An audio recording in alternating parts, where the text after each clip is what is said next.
Good morning, everybody, and welcome to Turning Towards Life. This is Lizzie and Justin. We are Thirdspace, and we are turning towards life again this week with a wonderful source brought by Justin and written by Justin, which is a real treat.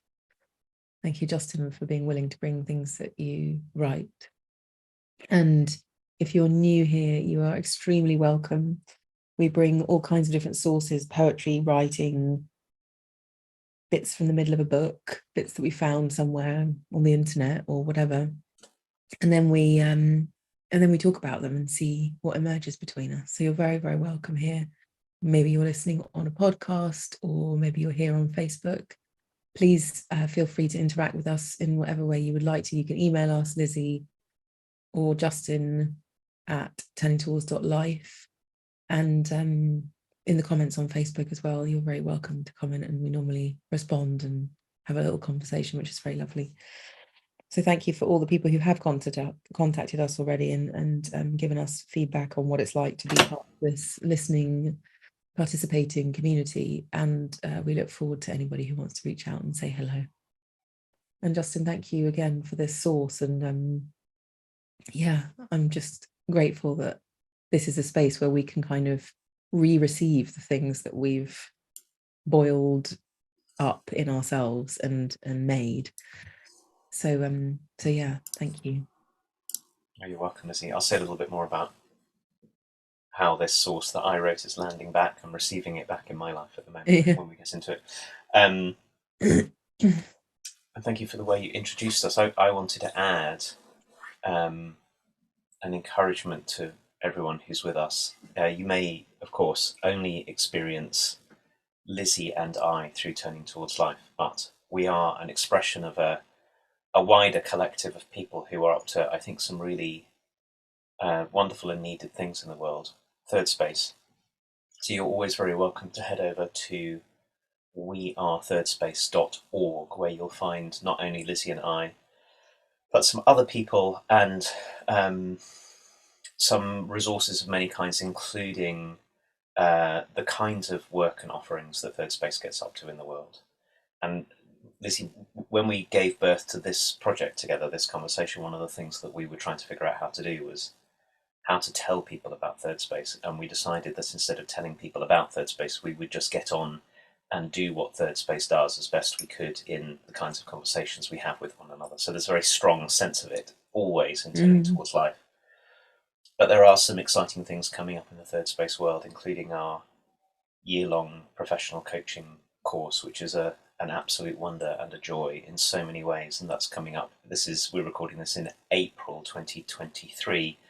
And that's coming up in the summer in July, so there's a few months before it begins. And maybe if you're listening, you're one of the many people who are interested in the kind of learning about ourselves and one another that coaching presents. And wearethirdSpace.org is the place to find out about all of that.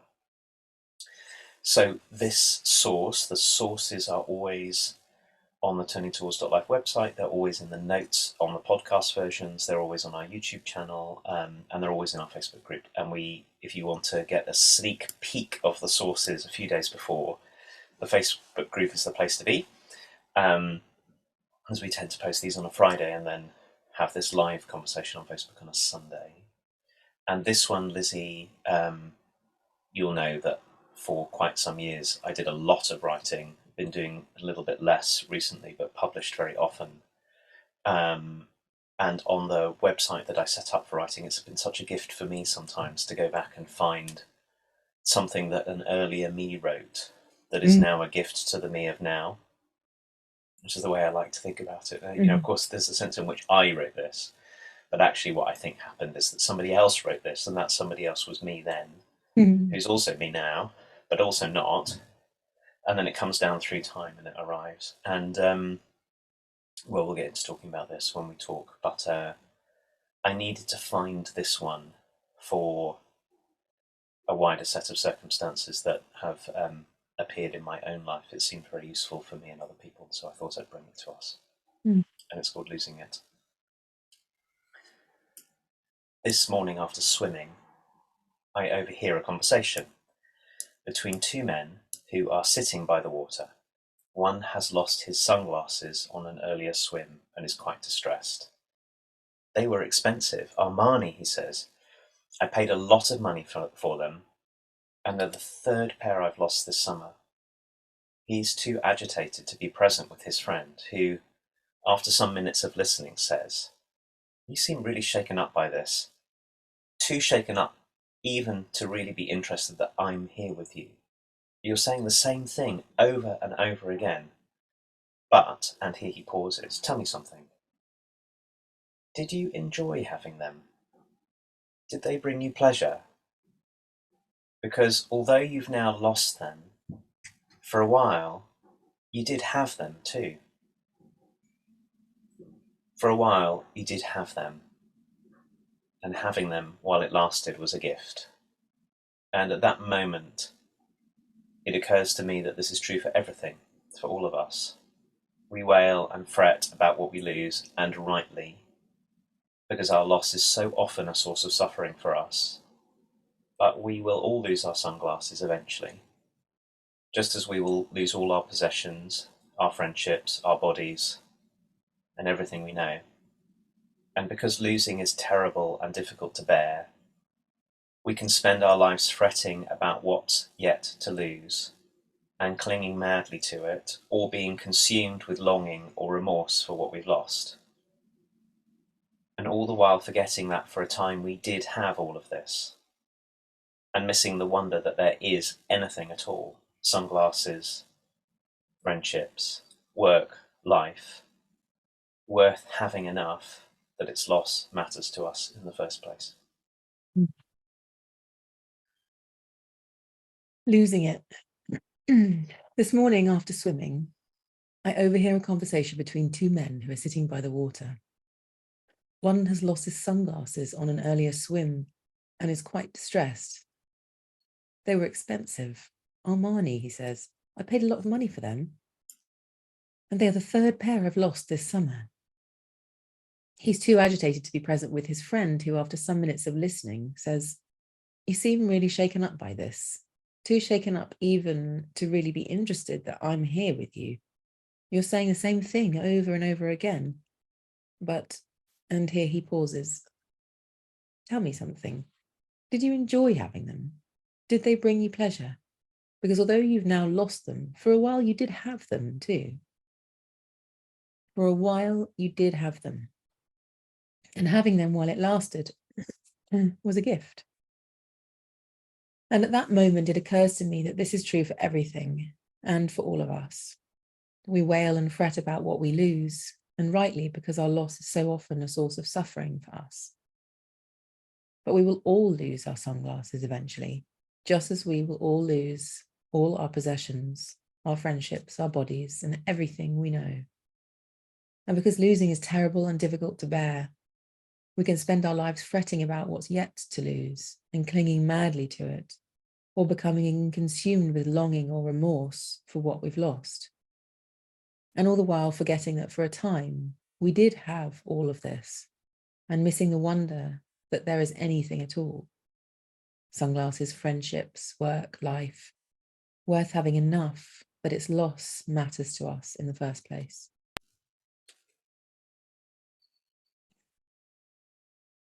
Thank you, Lizzie.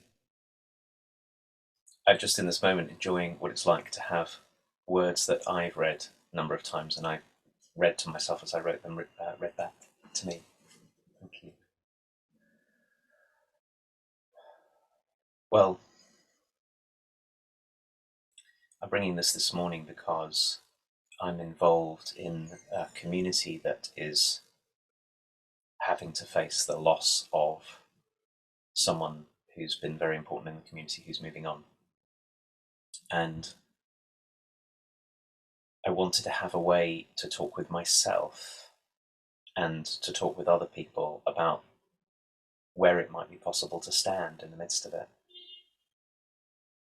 And in hearing you read it back, Lizzie, it seems to me very clear that this isn't really about grief. It is about grief in the sense of grief's inevitability and grief's rightness and grief's appropriateness, and also that frankly there's nothing we can do to avoid grief anyway. So why would we? But more about gratitude. Mm. And as I've been speaking to people about this loss in the community that I've been involved with, one of the things that's really been striking me has been speaking to each person and looking them in the eye, seeing their face, and whatever they're feeling about it, maybe great sadness or worry, or maybe they're just fine. It doesn't really matter. And it's brought me into a really deep appreciation of how miraculous it is to be with each of those people Mm. as we're all experiencing the feeling of the inevitability of change.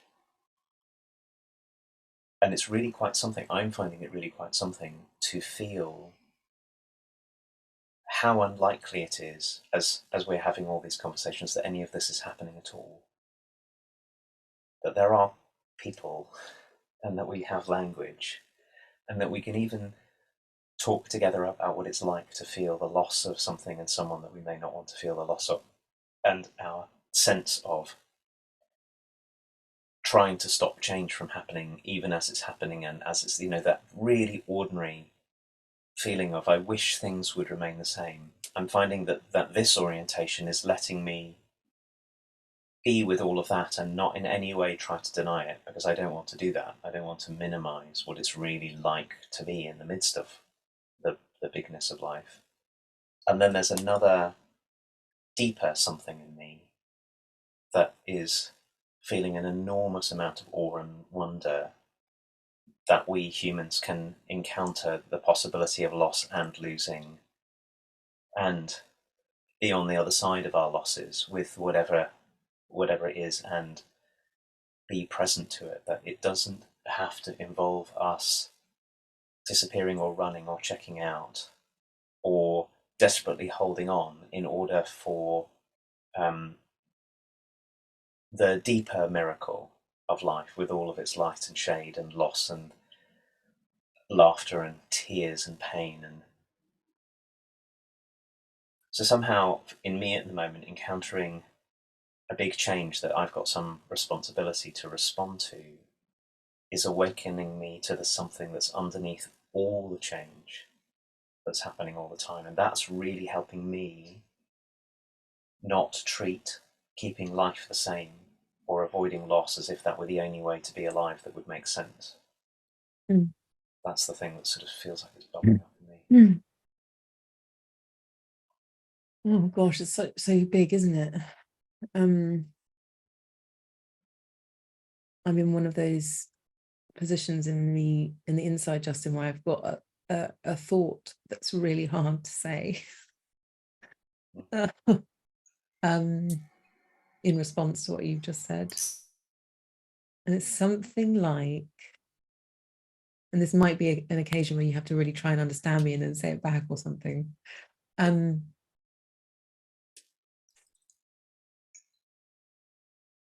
So what was coming up for me is just the way that us humans get attached to things,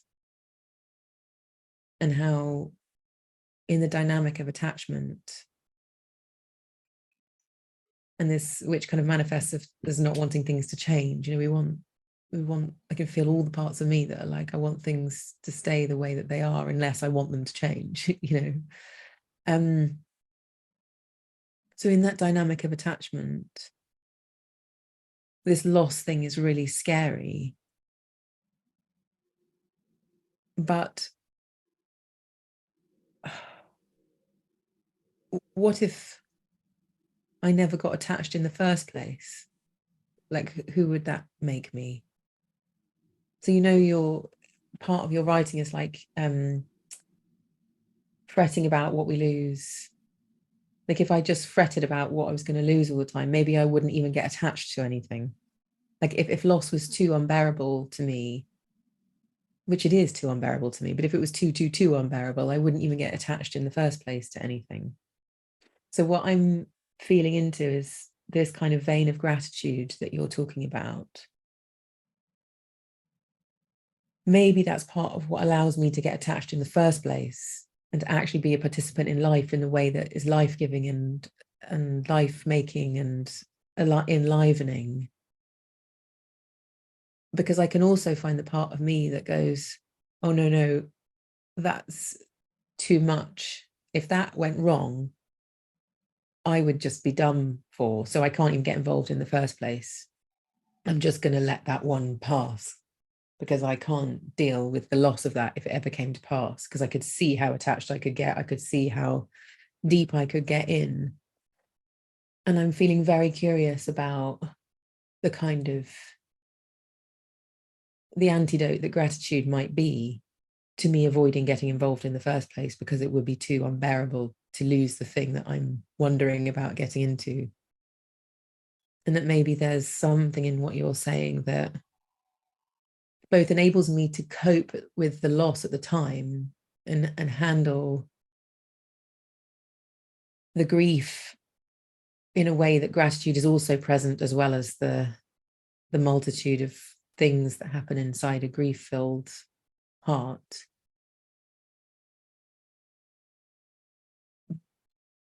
But also, like, going back in time a little bit, maybe it's also the thing that helps me throw myself in wholeheartedly in the first place, because what else is there to do other than that? And I have no idea if that makes any sense or not. It's like kind of threading it together. I'll try it back then. Yeah. At least my understanding. I think I want to come at what you're saying sort of a little bit maybe from the side. It may not be exactly the way you said it, but it struck me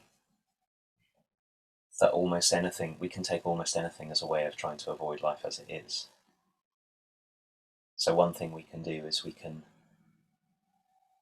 be so caught up, as it was such a beautiful exchange between these two men. I didn't make this up, of course. I sat there listening to them. It was so tender, because the one who was wailing and upset, he really was wailing and upset about his sunglasses, and his friend wanted to remind him that there's something else that was also true. Not that he shouldn't be sad, but that there was another side to it. There was yet more to be discovered about this situation, and the discovery or the remembering was the joy at having had them in the first place. And I can see how anything we could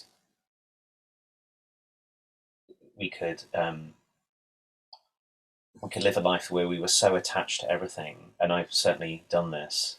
I remember in my 20s, both my mum and dad, as you know, Lizzie, are still alive, but remembering my 20s, counting how many years I'd had with them and how many years I would have with them.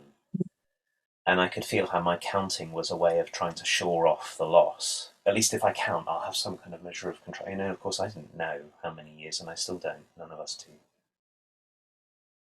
And so there's a way we can get of trying to avoid the feelings of loss, because we love so much and because we care so much, and we can sort of take ourselves out of it. And gratitude can actually be one way of taking ourselves out of that dynamic. Mm-hmm. Or just be grateful. Be grateful for everything. But there's the other way, which is me lying awake at night counting. Oh, if I count more, and not being able to. So, which is in a way being very in contact with the loss, but not being able to be in contact with what was here. It was really gets in the way of my being in contact with what was here. So either of those can be a way of sort of avoiding life. And then there's the thing that I heard in what you were saying, is there's this sort of there's another move that we could get into, which is, well, maybe if I just don't get attached to anything, maybe if I transcend the world of attachment, I'll be non-attached, and then I'll be free. But that actually is just another kind of avoidance, and it's another kind of attachment. You can even get attached to the idea of not being attached in order to save us. So I think there's something in here, watching this man wailing, as he came out of the water of the pond. For me, and in what you're saying about what it is to live right in the in-between of gratitude and grief, to not to not let any either pole be the only one that informs us, because that the world is way deeper and way stranger than than than that. Then can we, as I look at just looking at you now and knowing that I'll lose you, and can I be here in this friendship and in this conversation and really let myself feel the tenderness of that, which is very tender, Mm. but also be here in joy at the very thing that is, that the tenderness is an expression of the remarkableness of being here and being in this conversation with you. And I think I want to be in one inside the other all the time. I want to be in grief inside gratitude and gratitude inside grief all at once. Yeah. And if maybe I can hold both inside one, or let both live inside one another, then when grief comes and it's the one that balloons out into its biggest form, and that's really called for, it's in relationship with gratitude. It's not to the exclusion of gratitude. And when gratitude comes, it's in relationship with the grief that is or will be. That way, it seems, is the alive way to be in a relationship with this, rather than trying to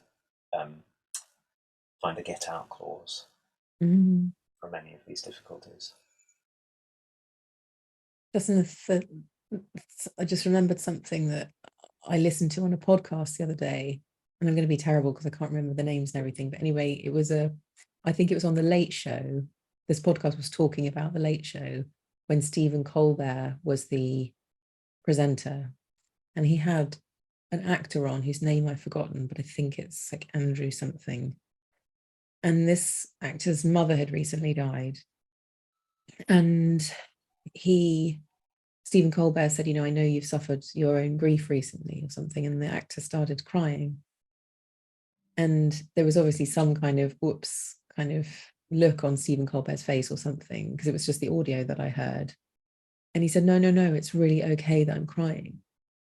He said, the grief I feel for my mother is something that's really important for me to feel, because when I feel it, what I'm feeling is all the ways that I loved her, and also all the ways that I didn't get to love her at the same time. And that's what my grief is made of. So when I cry, I can feel how good it is for me, basically, how wonderful an experience it is to feel that feeling, because it's got so much love inside of it. And I feel like that's such an unusual, for me anyway, such an unusual response to have those things, like you're saying, sat inside one another, that the pain can also be acknowledged as love simultaneously at the same time, and the loss can be experienced as gratitude simultaneously. And I feel like this is one of the, we've invented this word which I don't even know exists, called multitudinousness. But I think this is part of the multitudinousness that is our inherent possibility as humans. And this is what I'm receiving from you in this moment, Justin, is this kind of curious and also on the edge of my capability invitation to, when I'm in an experience, to see what kind of other aspects of experiencing I might be able to welcome in at the same time, because that is possible. I can feel it in that actor's statement of love and pain at the same time. It feels right to me. You know what I mean? It feels like, oh, that's got possibility in it that's kind of untold and gift filled, if I can allow multiple things to be present at once. That it, like, inherent in allowing multiplicity of self, of me, it shows that much more is possible than just getting stuck or consumed by or killed by whatever the feeling is or the experience that I'm having. That I can feel something fully, but I can also invite my multiplicitousness in at the same time, so that there's possibility in it somehow.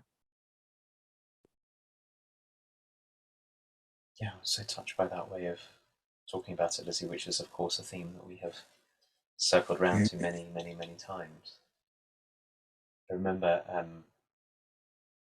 years and years ago when I started doing, for the first time as my work, doing the kinds of things that we do now, but I was a really beginner in it, and I was running a little workshop on such a funny idea, really, in retrospect. It was a 90-minute workshop about really big existential questions, and it had been designed by the company who designed it, which wasn't me, to take into organisations at moments of great change, which was a very generous idea. But it had in it a claim, which I remember thinking at the time, that's not right. I can't say that. And what the claim was that you can't feel two things at once. That just seemed so completely wrong to me. It's like, well, I certainly feel more than one thing at once. How am I going to say this? Is there something wrong with me? And then I thought about it, thought, no, but that is we've been talking about this so much, that the story, the very simplistic story of us in a world which has, in a way, the sort of the predominant narratives of the world have robbed us of the possibility of sort of the enchantment of being a person, the depth. Thinking about how little about depth I ever got taught at school. Like nobody ever, where, you know, the kind of education I had and the kind of work that I did for a long time, we never had an opportunity to be in conversation about our depths. And that it's such a relief to have this language of multitudinousness, which I think is great, even if it's kind of made up word, that we can at once be the one experiencing deep grief, and simultaneously there can be something in us that is very joyful. And also there can be something in us which is rageful, and at the same time there can be something in us which is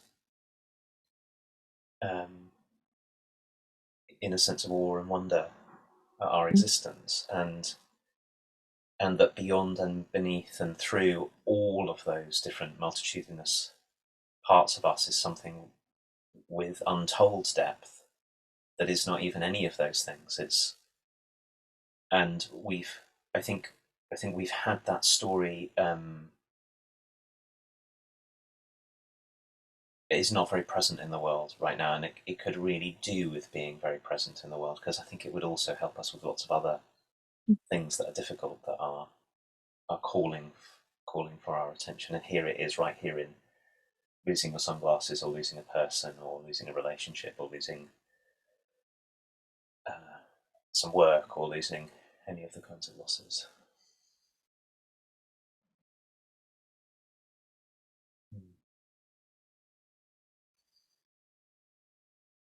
I think we've kind of reached just about the point where it's time to close, Lizzie. Sometimes our conversations are, you know, they bust past the bounds of the time that we set, and they go on, and sometimes they land somewhere.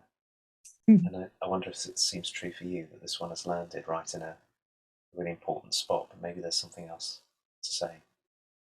Well, I'm just feeling the invitation of it, Justin, and the kind of, you know, like so many times we come out of the Sunday times together, and I take forward an experiment, and my experiment for today is this cultivation of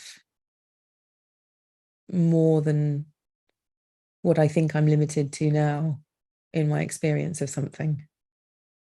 So when I'm moving through my day today, where I'm sure there will be things that are annoying, things that are beautiful, things that are frustrating, things that are logistically challenging, all of the things, I feel like I'm really, really invited into this experiment of wondering what else is present at the same time, as when I feel narrow, or I feel pinched, or I feel small, that I can actually notice more.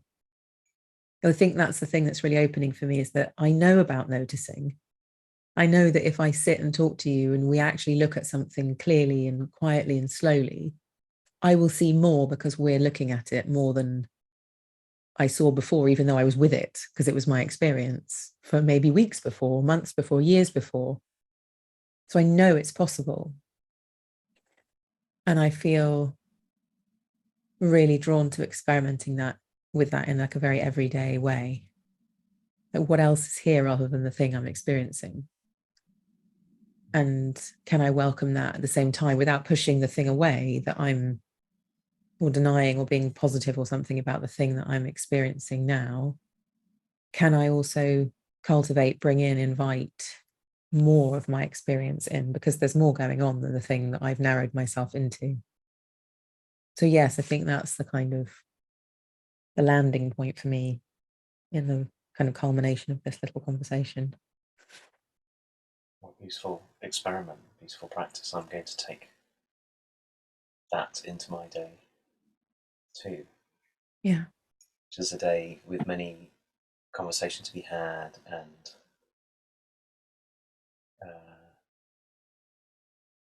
adult children moving away back to their university homes. There's loss in there. And so I'll carry all this and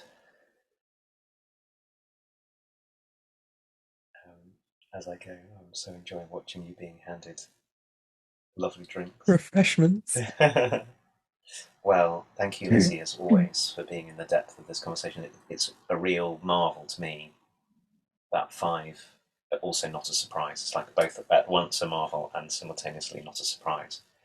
That 5.5 years into this conversation, it still feels alive and real, and that it keeps on revealing itself and revealing its depths, which is, I guess, why we carry on doing it. But I'm also feeling the marvel of being accompanied also by so many people. So this is a declaration of gratitude to all of you who are with us for being with us, in whether you're here just for today or whether you've listened to many and you come along every week. And a reminder that you're so welcome to share this with other people who you know. Send them a link to the podcast or to a video or something, or just tell them about it. And if you think it would be of value, we'd get so much joy out of knowing that it was being shared in a way that was useful to people. And all being well, as we say every week, and so far generally it has all been well, we will be back here at the same time, 9 a.m. live on Facebook UK time, and then on all the podcasts and YouTube and all those places afterwards on Sunday. And we'll really look forward to seeing you there. Thanks, everybody.